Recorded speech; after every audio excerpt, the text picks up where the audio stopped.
Financial Argument. Follow us on YouTube.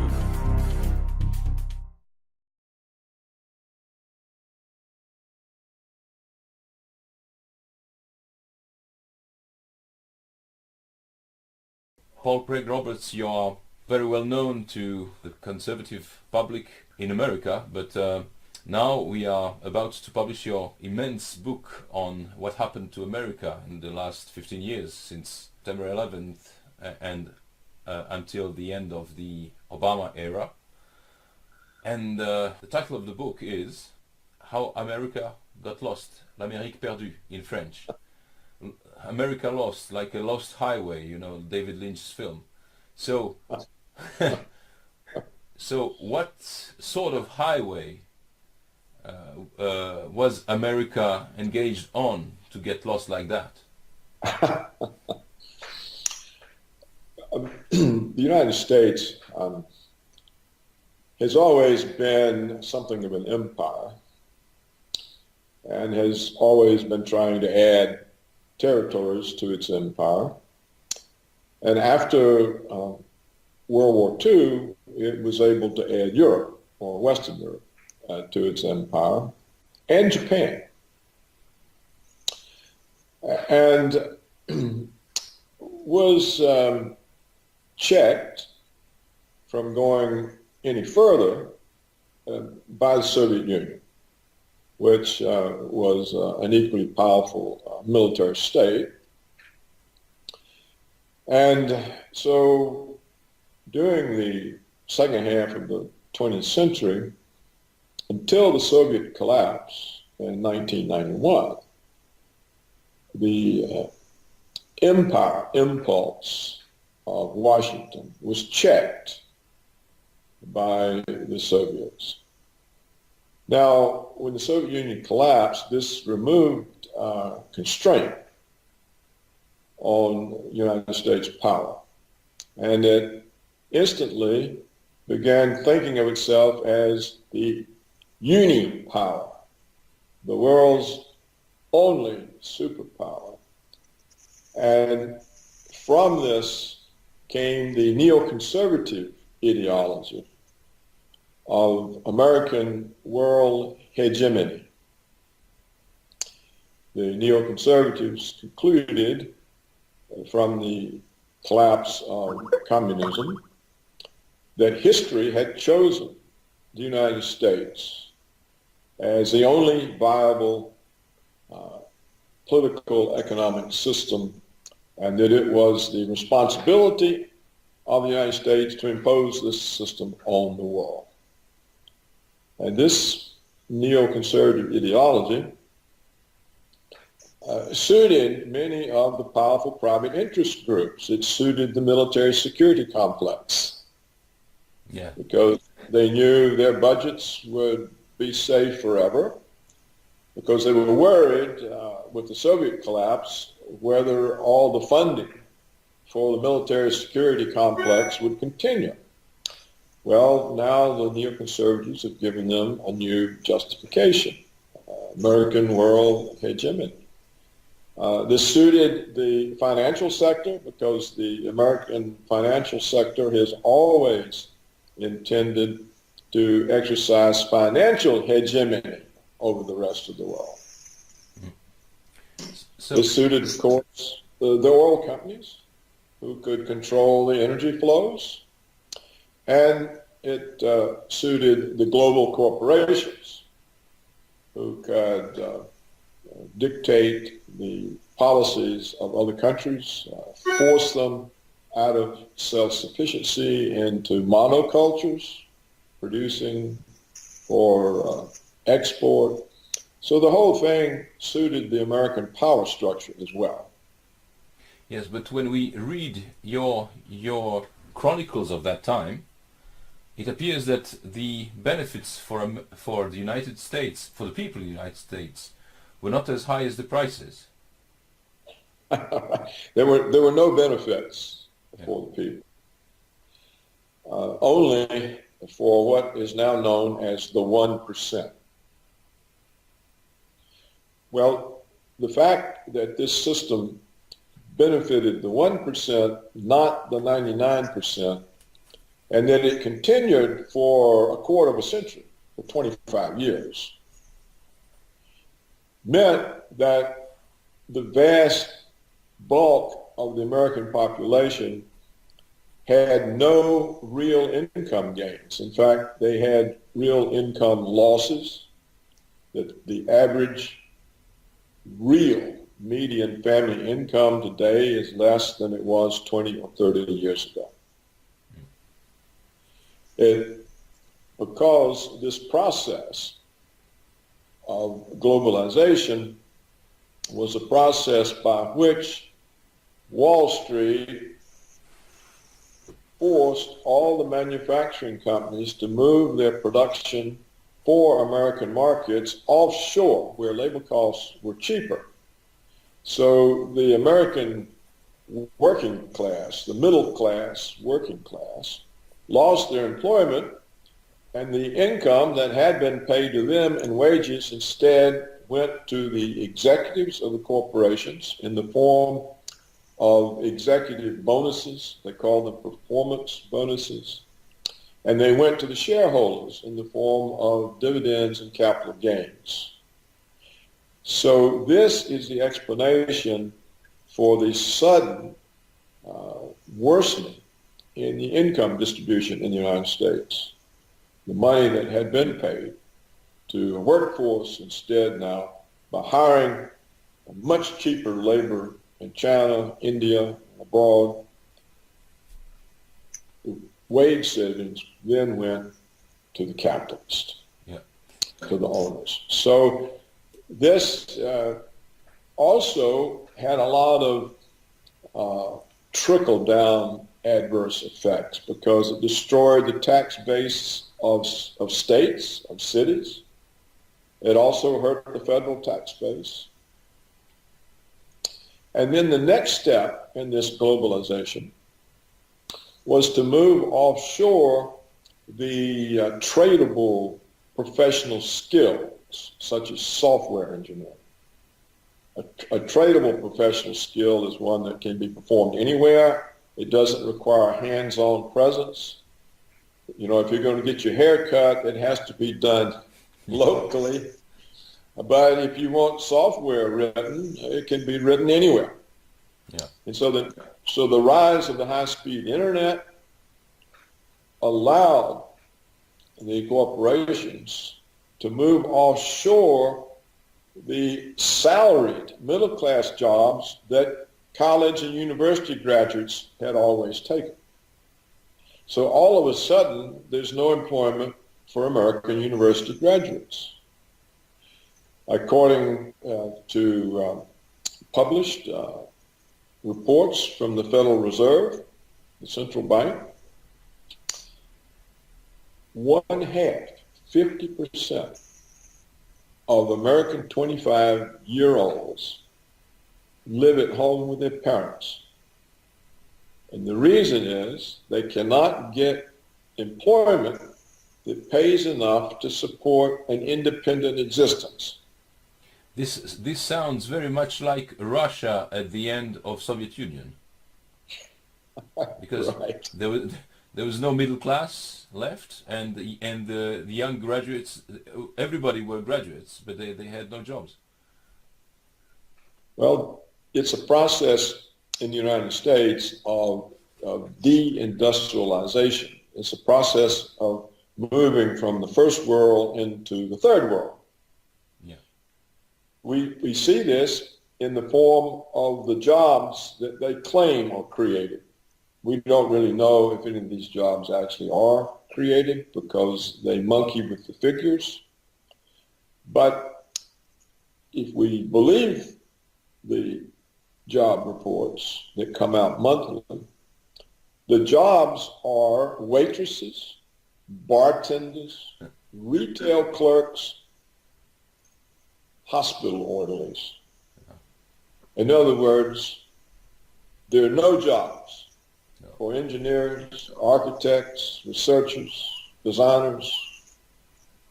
So what we have done in the last 25 years by moving first the manufacturing jobs and now the professional skill jobs such as software engineering offshore is to destroy the ladders of upward mobility that had made the United States an opportunity society in which people could rise.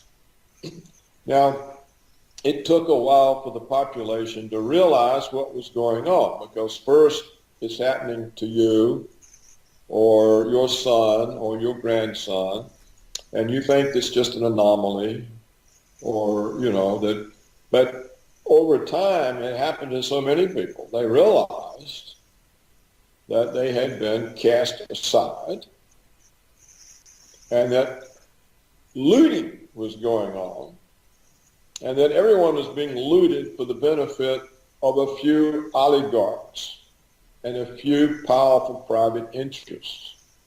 And it was only a couple of years ago that the former president of the United States, Jimmy Carter, stated publicly that the United States no longer had a functioning democracy. It was an oligarchy. Yes. This was an absolutely truthful statement. And so what explains the recent presidential primaries and recent presidential election in the United States is that the vast majority of the states, the people in the country, the Americans who are known as living in the flyover country, that is the great bulk of the country between the East and West Coast. These are the people have really suffered. And so what we saw in this last election was a rebellion. It had nothing to do with racism, with being against women, with immigrants. It was a rebellion at being dispossessed. Yeah. So for 25 years, the oligarchs have dispossessed the people who live in the vast bulk of the country. Yeah. And this was a rebellion. You could see it in the primaries because Donald Trump, we don't know what he will do, but he presented himself as an opponent of the oligarchs, and he acknowledged publicly what had happened to the people. Yeah. And said he would stand with them. Well, no other Republican candidate said that. So they are also part of the oligarchy then? Yes. They're trained that way. Whether they're part of it or not, it's just, it could even be, they're not even consciously aware. It's just the way they operate in order to succeed. And on the Democratic side, we saw Bernie Sanders, who is said to be a socialist. He actually won the Democratic nomination. It was stolen from him by some vote rigging in some of the states and by the superdelegates. The Democratic Party, a couple of decades back, created superdelegates because they were concerned that Democratic voters would choose a candidate that the Democratic establishment didn't approve of. They were particularly worried about the Senator McGovern. Yeah. They didn't want leftist type candidates, people opposed to war, that sort of thing. So they created superdelegates who get to choose the nominee for that party, but the delegates are not chosen by the people. In other words, it's a way of canceling out the people's decision. So the Democratic Party, you see, is by far the more corrupt. It has publicly said it's not prepared to accept the decisions of Democratic voters as to who the presidential candidate will be. They will accept it only if they approve of it. And that's the purpose of the superdelegates. So you can see democracy in America has been collapsing long before Jimmy Carter pointed it out. So what you saw from the presidential primaries was that both Democrats and Republicans had turned against the ruling class. Yeah. So it was clear to me that Trump would win. Now, there's the United States has a funny way of doing the votes. In order that every state has a voice, they have what's called an electoral college. So the people in a state who are voting for a candidate, they are voting for electors that represent that candidate, and electors are proportioned out in some way according to population. So it's possible in the United States to win the vast majority of the states and not win the popular vote, because you can carry just a few states that are heavily populated, such as New York and California, and you can get more popular votes than you could get by carrying some 20 other states. Yeah. But this is the way the system was designed from the beginning, and it was so that, because in the beginning, the United States, the states were almost sovereign. The central government was weak. It was kind of like a unity of different countries. Yeah. That's why they were called the United States. And so for the states to agree to be somehow in a centralized government, they needed to have some assurance that they had a say in the outcome of those elections. So I think that's the rough, brief history of the Electoral College. Yeah. So Trump easily won in terms of the Electoral College. They're still counting popular votes, and it appears he has lost popular vote by about 500,000 voters. You know, they both have 47% plus a decimal of the votes. But if you look at the map, the states that voted for Hillary were the 3 West Coast states and the Northeast states. Yeah. The rest of the country. And in fact, so many of the traditional Democratic states voted for Trump. Wisconsin, Michigan, Ohio. So basically... Pennsylvania. Yeah. Pennsylvania as well. So what happened is a rebellion. Yeah. A revolt. That looks very much like a class warfare. Yes. The column I wrote was the working class won the election. Yeah. But how come that nobody described this? I mean, nobody. It's not true. But in the mainstream media, on both sides of the ocean, nobody wrote about that. There were no reports on the people's situation, on the working class, on whatsoever. And only now some media outlets are beginning to realize that that was the key. And especially in Europe, we had no knowledge of whatsoever of what was going on in America for 25 years. How can you explain that? Well, Europe has been accustomed to following the American lead ever since World War II. So whatever the New York Times says, or CNN, or ABC, or that is the truth, they think. So they repeat it. That's one reason. That goes all the way back to the end of the war. Another reason is that under the Clinton administration in the 1990s,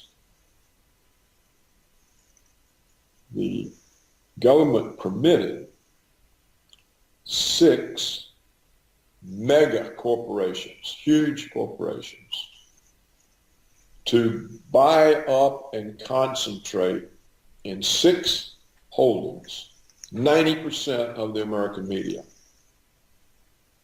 This was against the Sherman Antitrust Act. It's against American tradition. The United States always had an independent and dispersed media. A great bulk of it might be conservative during certain periods of history. In more modern times, it was liberal, you know. But it was not concentrated in 6 hands. Well, once Clinton let the oligarchs concentrate the media, 90% owned by 6 companies, all independence disappeared. Furthermore, journalists no longer ran the companies. They were run by former government officials and by corporate advertising executives. The value of these massive corporations lies in their federal broadcast licenses. So they cannot go against the government. They cannot go against the corporations because of the advertising revenues. And they can't protect one another because they're all concentrated in 6 hands. So there's no such thing as an independent American media except on the internet. The print and TV media serves as a ministry of propaganda. And the common term for the American print and TV media is prostitutes. Yes. This is a contraction of press prostitute. The latest poll showed that the American people, that only 6% of the American people had any confidence in the media. And we can see the media, which did everything it could to deny the presidential nomination to Trump and then to deny the presidency, it had no impact on the vast bulk of the country. So that's why nobody in Europe knows anything. And now there's a third reason. I've given you 2. The third reason comes from the German editor who wrote that book. His name is Udo Aufkattel, I think. Yes. And he says that as an editor of the big German newspaper, he would publish things under his name that were handed to him by the CIA. And he says this is common practice throughout Europe, that there are no significant journalists in Europe that are not on the CIA payroll in one way or the other, either as cultivated friends who get free trips to Washington or for money. So you see, Europe doesn't have a media either. There's no independent media in Europe. And the Europeans are so accustomed to following Washington's lead, they don't even know how to be independent. No. You know, the best independent country in Europe was France. You know, de Gaulle would not join NATO, and I think it was only earlier in in the 21st century that France finally joined NATO. Yeah. So there's no real, outside of France, there was no independence from American foreign policy, or for that matter, American economic policy. Indeed, we have the revelation from the CIA memos that were released by the National Archive that the EU itself is a CIA creation.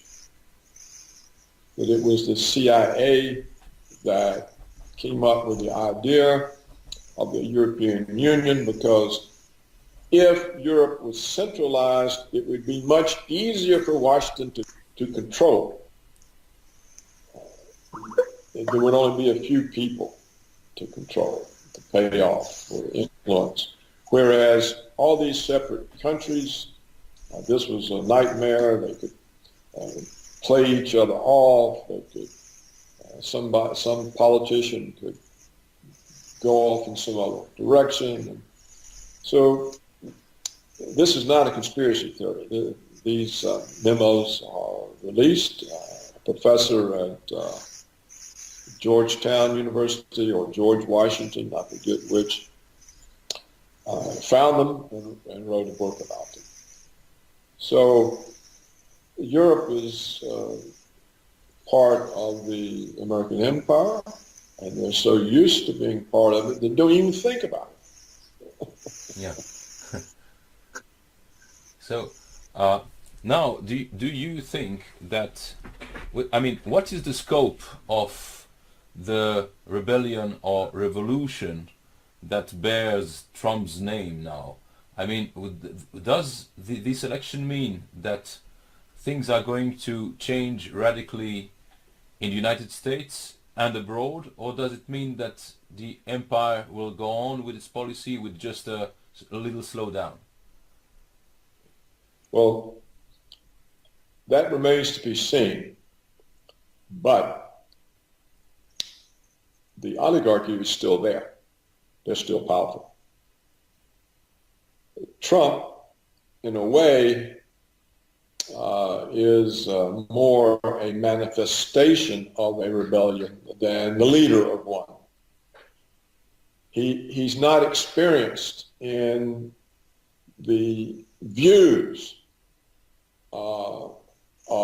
he hasn't a movement that he can fall back onto that has knowledgeable experts who would help him bring about the changes. So he's thrown into relying on the same kind of pool of people to staff the government that every other government has been relying on. And so he can easily be captured. Yeah. He also has a tendency, which is understandable, to reward people who support him. And so early on, the oligarchs sent in people to support him. So they would have entree. And we see in the press speculation that he might appoint Rudolph Giuliani as the Secretary of State. Well, just this week, I think, the Daily Telegraph in England has a big feature on Giuliani, and Giuliani says, oh, it's very easy for us to buffalo the Russians. All we have to do is threaten them with military force. This is the opposite of what Trump has said. Yeah. So how can he be the Secretary of State? Another candidate that the speculation is about is John Bolton. John Bolton is one of the most extreme of the neoconservative warmongers, running around threatening other countries. Do as we tell you, or we'll bomb you into the Stone Age. Yeah. Well, now how does Trump improve relations with Russia if either of these people is the Secretary of State or the Secretary of Defense? It can't happen. No. And if you look at some of the other people, they're either former congressmen or congressmen, people who wouldn't know how to withstand the pressures from the oligarchs, how to withstand the pressures from all of the bureaucracy that the neoconservatives have appointed over the last 15 years.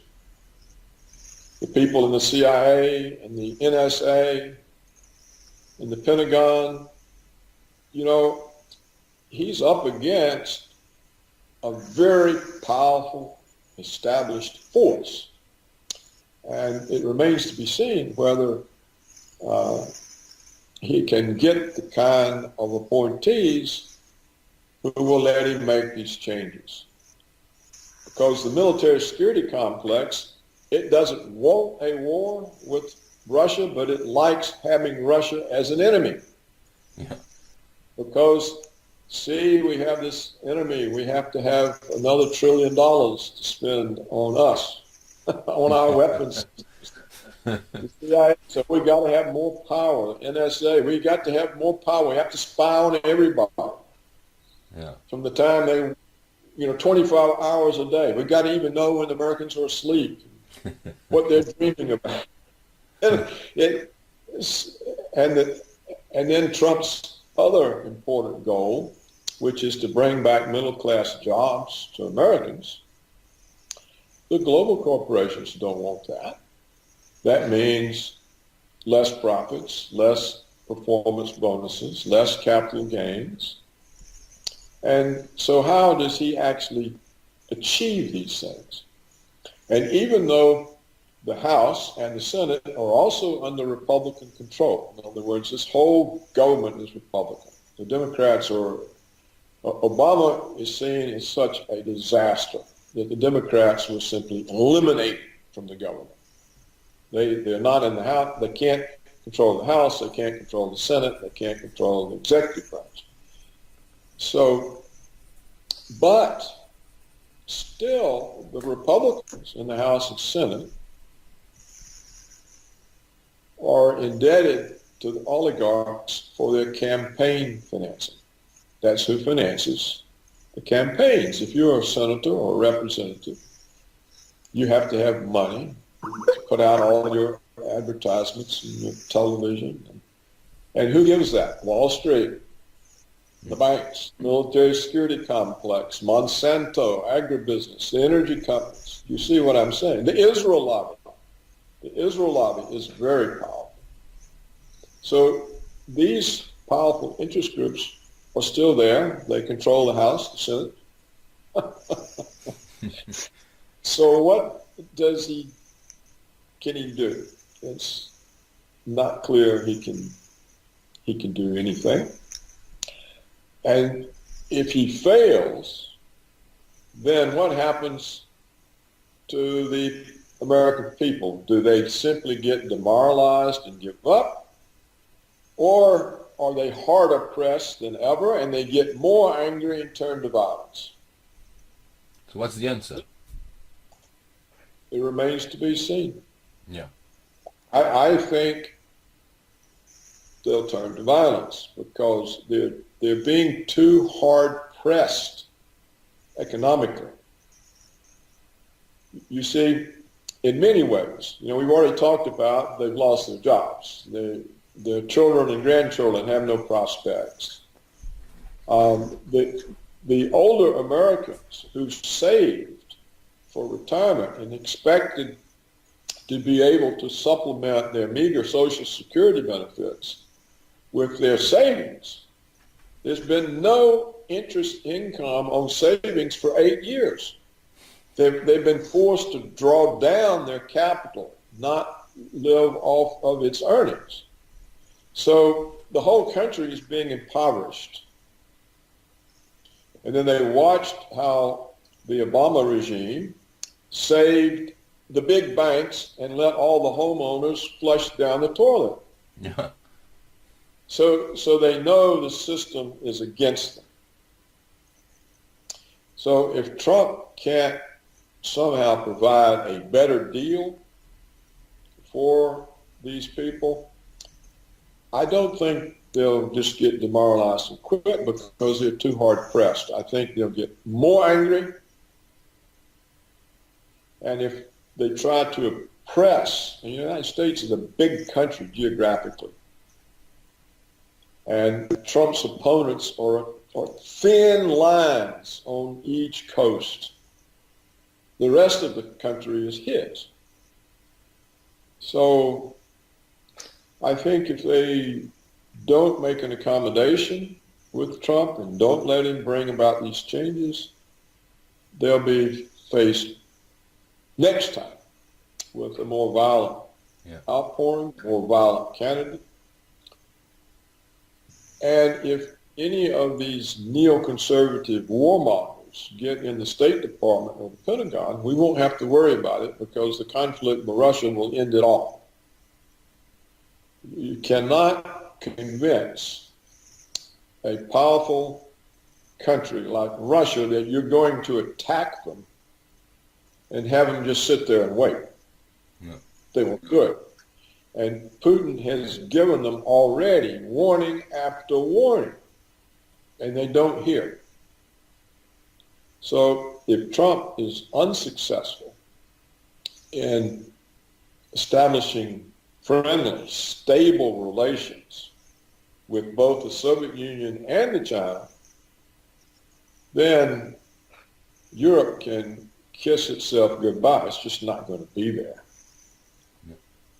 And neither is the United States. So we come down to the biggest hope, which is conflict that the neoconservatives recreated with Russia after Reagan and Gorbachev ended it. You have to remember Reagan's two goals: to stop the stagflation that was ruining the economy and to end the Cold War because of the danger of nuclear weapons. Well, these are massive goals. I think they're unrivaled in the 20th century, for which he gets a little credit. No, yes, exactly. But the neoconservatives recreated all of the tensions. In fact, they are worse now than they were during the darkest days of the Cold War. So that has to be stabilized. That relationship between the nuclear powers has got to be stabilized. And if not, then it's going to end very, very badly. Yeah. This seems obvious, but we had a similar situation 16 years ago when Putin came to power in Russia with a country that was basically collapsing and involved into a very nasty war in Chechnya. And obviously the way he rebuilt the state or stabilized the state shows that he was not alone at this job. Do you think there are structures within the administration or even corporations that are aware of the dangers and ready to cooperate with the president? There are some. I think the older foreign policy community, which was displaced by the neoconservatives, some of them are still alive. They're still there. It's not clear Trump knows who they are. It's not clear what kind of whispering campaign is already being conducted against them to direct him away from them. Mm. There's also another big difference. When the Soviet Union collapsed, the whole thing collapsed. Yeah. There wasn't a ruling oligarchy. There wasn't an ideological force like the neoconservatives. The communism collapsed. And so, and everyone could see the severity of the economic situation. They could see the country being looted by the West. They could see the Americans supporting these oligarchs. So they knew that not only their economic life was threatened, but their sovereignty was threatened. And, you know, under Yeltsin, essentially, Russia was an American puppet state. So there was so much more evidence, and the remaining elites themselves could see that, you know, if we're going to be an independent country, we got to do something about it. So I think Putin had a lot more to work with than Trump does. And he had been in the KGB, and he was a protege of Yeltsin, so he had connections. He knew who the actors were. And so he had a better sense of who would help him. I mean, he hasn't been perfect on that. but still, you're correct, he has rebuilt Russia. But that's the difference. It was easier, even though Russia was in a terrible situation. Because it was easier. Because it was. Because it was. It made it easier. So here, it could be Trump is the first symbol of a revolt, and it has to build, and the movement has to start producing experts who are aware and can think and know who the enemy is and what to do to drive them out. And that, I think, is missing at this point in the United States. And we won't know until we see Trump's government and see its performance. But there's so much they can do to take control. For example, the oligarchs, Wall Street, the Federal Reserve, they can cause an economic crisis and put him on the defensive, instantly on the defensive. And then all the media will say, oh, see. You know, this is what they tried to do to the British with Brexit. Then they can come to Trump and say, well, you know, if you want this crisis over, you have to appoint one of us Secretary of the Treasury. Then they've got, see? Or the neoconservatives in the CIA can orchestrate a false flag attack and ruin the prospect of relations with Russia. So there are so many power centers of the old order still in place that Trump could be overwhelmed. And we'll just have to see whether there's any chance for him to bring changes that the people hope for.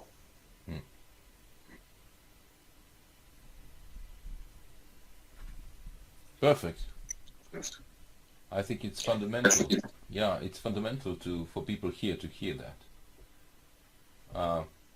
We're having very harsh debates here in Europe about you know, the way the media have blackened out everything that was going on in the United States and all over the world. I mean, in Syria, everywhere.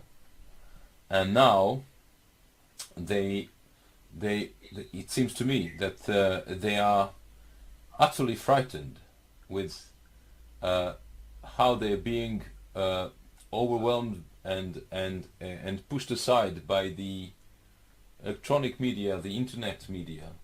You know, we have a publishing house and as well a newsletter, an internet newsletter that is named The Anti-Press. And these last months, it was confidential letter, but these last months I saw that we had lots of new subscribers who came very often from the media, you know, the media's corporations, I mean the profession, because they are frightened simply, and they are losing their jobs. because the advertisement revenue is not as high as it used to be, and they're losing readers because they write bullshit, and when you lose readers, you lose the ads as well. So they are in a very bad position, and they are very upset and very nervous, and we think that we have to multiply such testimonies as yours to show the scope of the matrix, because people can't believe how deep and how wide it is. That's yeah. Right. And there are two other aspects of this that we can include. NATO. Donald Trump said that he sees no point of NATO 25 years after the Soviet collapse. Well, NATO in Europe, of course, means power and money and influence for the European ruling class. And so they are all meeting last week. Oh, what are we going to do? What are we going to do? Trump's going to abandon the Western alliance. We have to oppose him. Blah, blah. Well, the Western alliance is a threat to Europe because it's a threat to Russia. And the last thing Europe wants to do is to present itself as a threat to Russia. But that's what NATO does, and that's what NATO was used for by the Obama regime. All of these missile bases on Russia's border, the troops stationed, the military exercises. What NATO presents as a threat to Russia, it is a threat to Europe, because Russia can annihilate Europe in 5 minutes, all of it. So you have this problem that you've got these people in Europe that are tied in to the NATO organization, which is part of the Washington's way of controlling Europe, and they don't want to let go. They'd rather have the risk of provoking Russia than to be safe. And Europe will never be safe as long as NATO is there and is seen as an American extension of American power. So that's a problem and for Europe. Another problem is it was the European governments that enabled the neoconservative policy of hegemony and the American wars in Middle East and Africa. And Europe this as well. Why. And in Europe as well, with Yugoslavia. With Yugoslavia and Ukraine. Yes, in Ukraine. Which was an American coup. So, but look at the consequences for Europe of enabling Washington's wars. You're overrun with immigrants. And you have all these problems. And what are you doing with these millions of immigrants that essentially are creating all kinds of problems all over Europe? So that's what you get for being an American puppet. That's your reward. Is Washington helping you with the immigrants? No. Neither do the Saudis and people who are funding all that. Well, and the Saudis are an American puppet state. Yes, of course. They've always been. So they're fighting our war in Yemen. So when you look at this, you can see the extraordinary confusion that Europeans have suffered now for 56, 70 years since 1945. Yeah. Here are the Europeans suffering in behalf of American empire. What is the point?